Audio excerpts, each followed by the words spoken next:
அப்பா நம்ம இங்கே இருக்கலாம்ப்பா.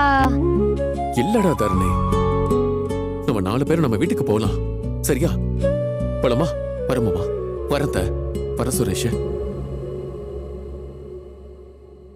ராகவி பாய். பாய் பாய். பாய். ரேவதி,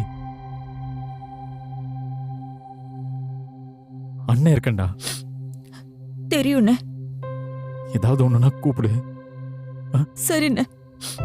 அழாத. ரேவதி, அங்க அம்மா தனியா இருக்காங்க, நாம போகலாம். சரி ரேவதி, நீ கிளம்பு.